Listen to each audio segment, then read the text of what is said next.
Hello everyone, and welcome back to John and Mandy Go RVing.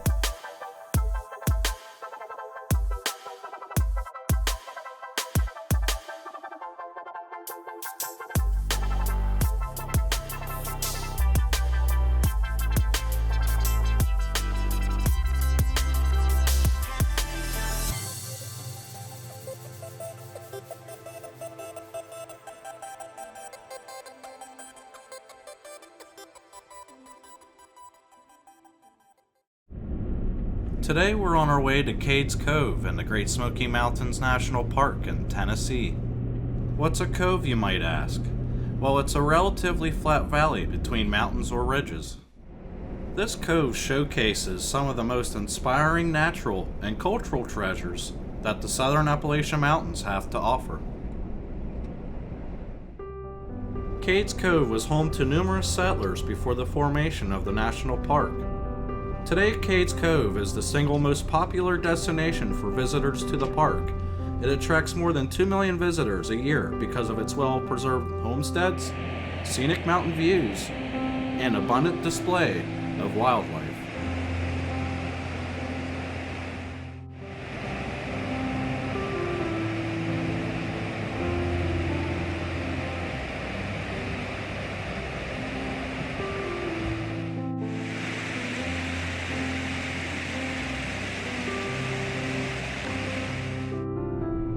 The main access to Cades Cove is the 11-mile one-way Cades Cove Loop Road. When this area was a farming community, an unpaved two-way road followed the same general route as the present 11-mile one-way loop road.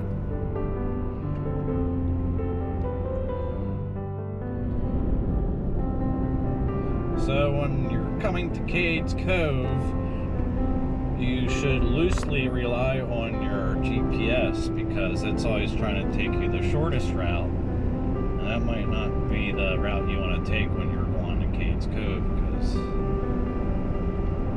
you might miss some of the views and stuff. The Laurel Creek Road, now the only entrance to the cove, was not built until after the park was established in 1934. From the 1830s and 1840s, through the next 100 years, travelers entered and left the cove by 5 narrow unpaved roads.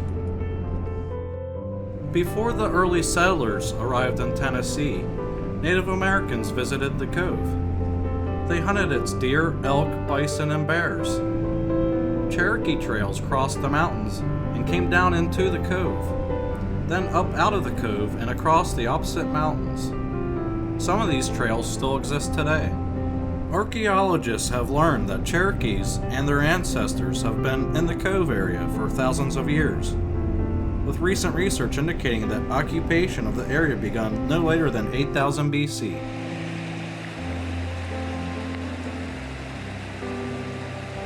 Before we entered Cades Cove, we found this beautiful picnic area, located in the same complex as the Cades Cove Campground and Anthony Creek Horse Camp. There are 80 picnic sites, with Abrams Creek running on one side and Green Branch Creek running alongside the other. The picnic area is open year-round, and many of the sites were right along the water. There are also rustic bathrooms here if you need to stop before you start the 11-mile Cades Cove Loop. Keep in mind, the loop can take up to 4 hours, and there are a few places to stop for a bathroom break.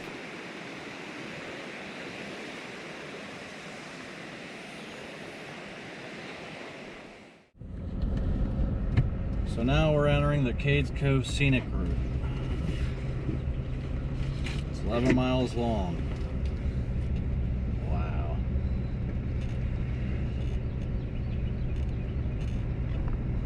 Already beautiful.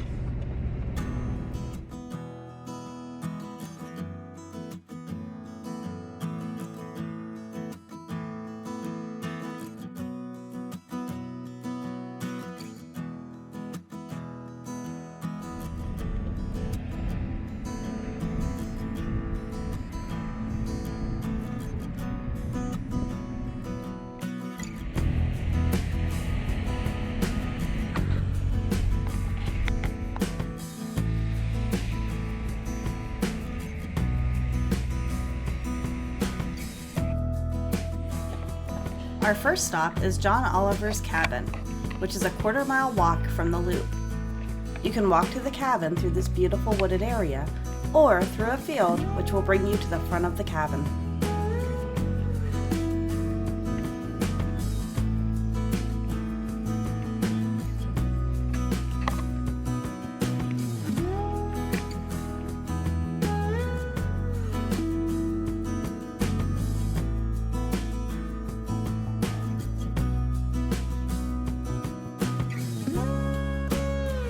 The cabin was constructed between 1822 and 1823.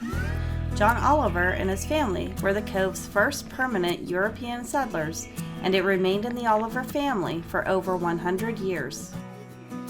The structure is built without pegs or nails. It is held together by notched corners.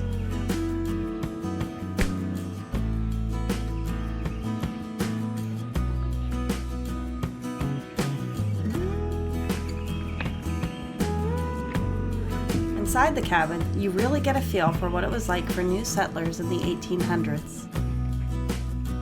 The Oliver family struggled during their first years in the cabin, but were lucky to befriend some Cherokee Indians who helped them to survive.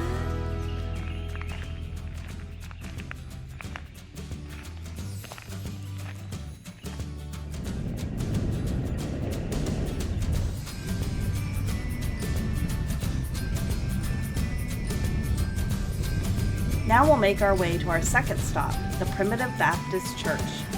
Be warned, the road to the church is narrow and full of bumps. Take your time and be careful. Little off-road here. Whee! The Primitive Baptist Church was originally a structure made from logs when it was established in 1827. The white frame church you see before you was erected in 1887.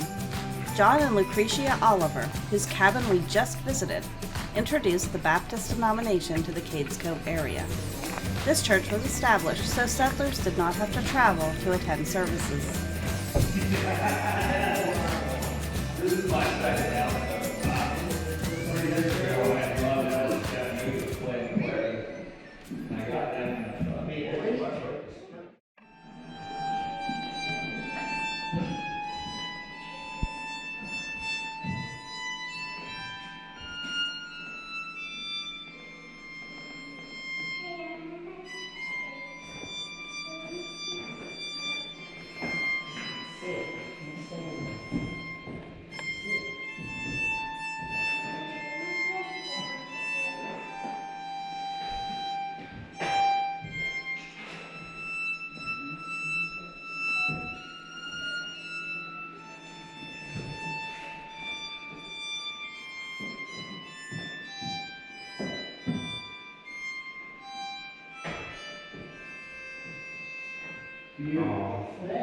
So you play from just the one side? No, but it's easier like to play the PC without any sharp flats. If you think about an instrument like a piano, the right side's the white keys, the left side's the black keys. So those are my. So when you saw me at the beginning of that, oh, okay. Yeah, so I'm coming across with the sharp flats. As we walked the grounds, we found tombstones that ranged from the 1800s to the just recently departed. Apparently, family members are still buried in the cemetery.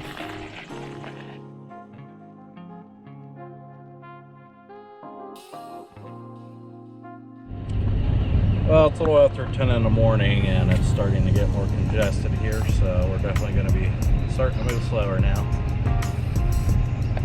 Still worth the visit.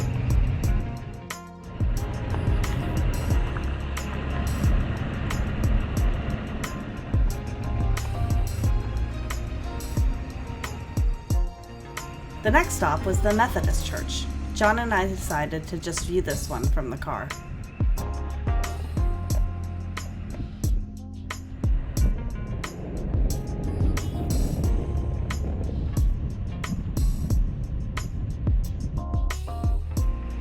And finally, the third church is the Missionary Baptist Church, which was formed when members of the Primitive Baptist Church broke off to establish it, believing the Bible instructed them to take on missionary work.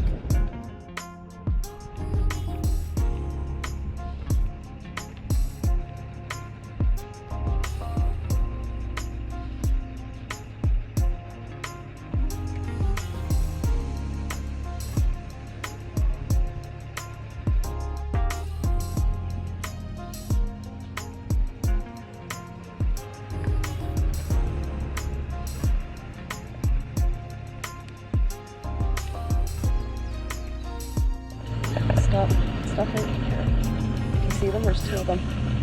I don't know if this is going to catch them.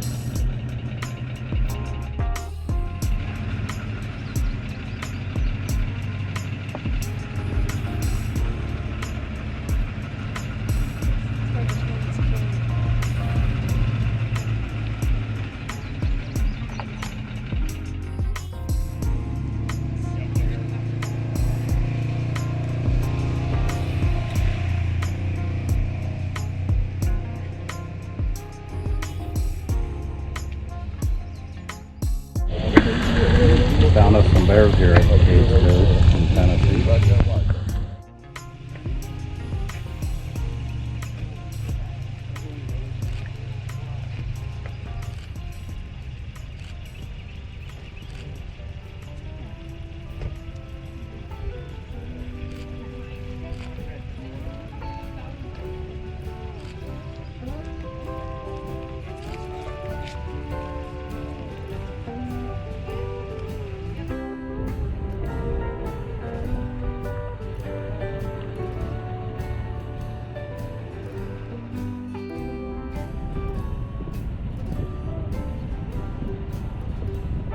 We're about halfway through Cades Cove and we are now at the cable mill area. Take note, this is the only place within the cove that has restrooms.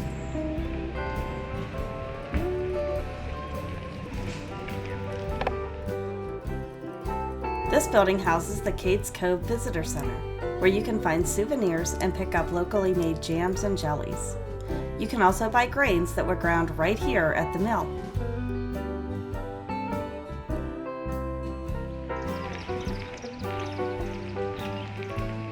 This building once housed a blacksmith shop, which was established at first to maintain horseshoes.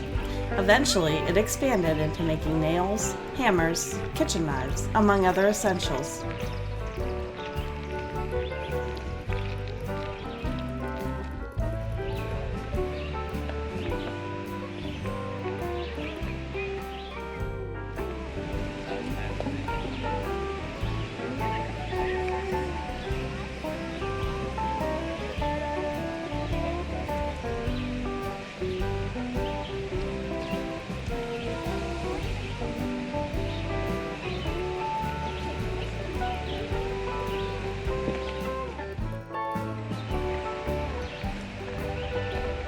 Large barns like this one were popular in the cove, so farmers could shelter livestock in the winter months. The large overhangs also provided shelter for animals on hot days and a place to store equipment out of the harsh elements of the Smoky Mountains.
John Cable built the grist mill in the 1870s, and it became an important resource for the residents of Cades Cove.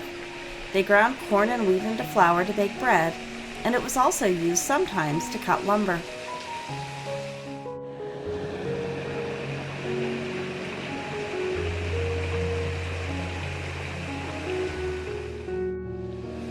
This is the big dog house, so if you're a big guy that gets in trouble, this is for you.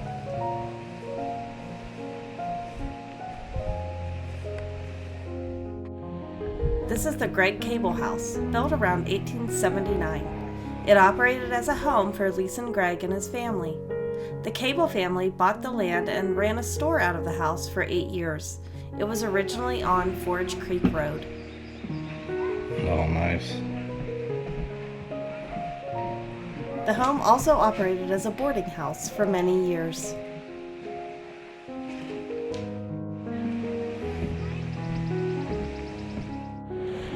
Other buildings on the property include a smokehouse, corn crib, and mill for making molasses.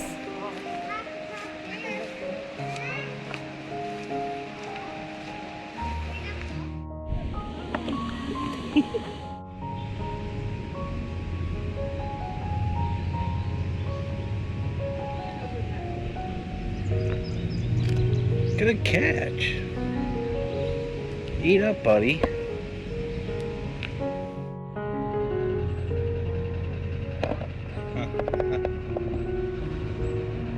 You also have the option of riding your bike through Cades Cove. They even have special times reserved for cyclists, so you can avoid being on the road with vehicles.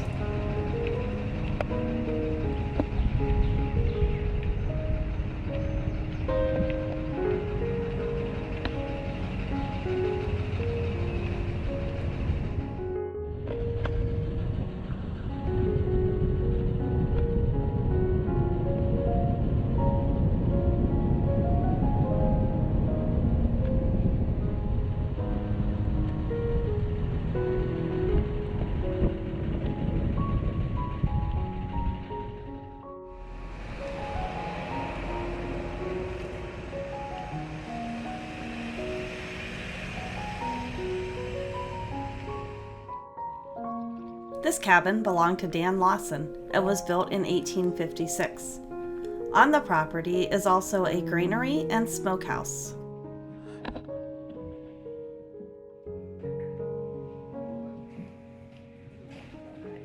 Oh, see that bird?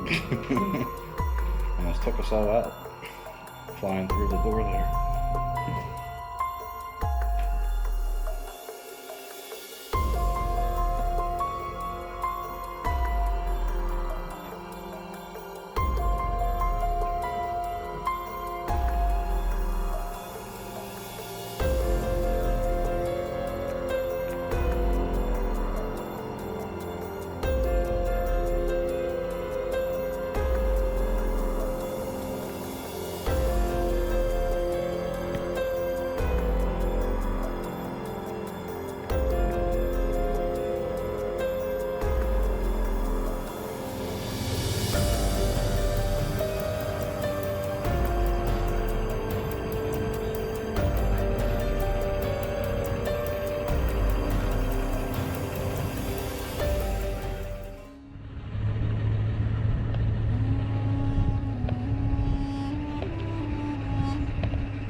Coming up on our right is the Tipton Place, built in the early 1870s.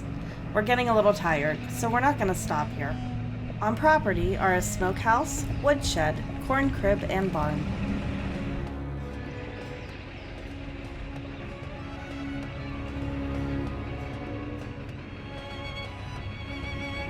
For those who enjoy hiking, there's trailheads to 7 hiking trails, and are all easily reached from the loop road. The Anthony Creek Trail and the Crib Gap Trail both start at the upper end of the picnic area.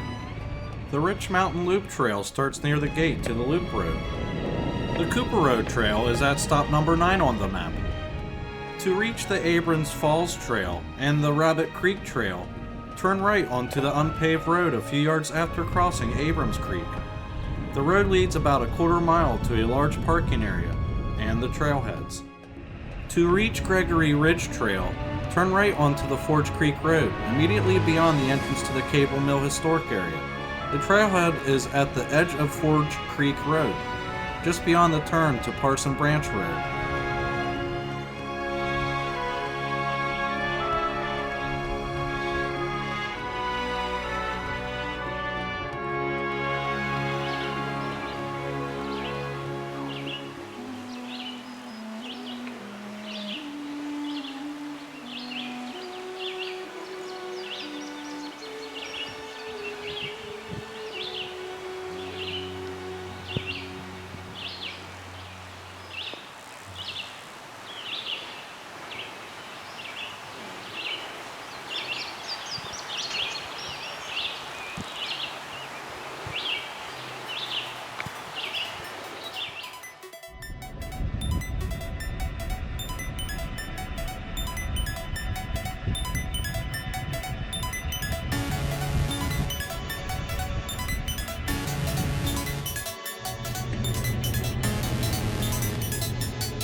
Thanks everyone for joining us today, and if you found any of this information useful, please give us a like and feel free to subscribe. Take care everyone.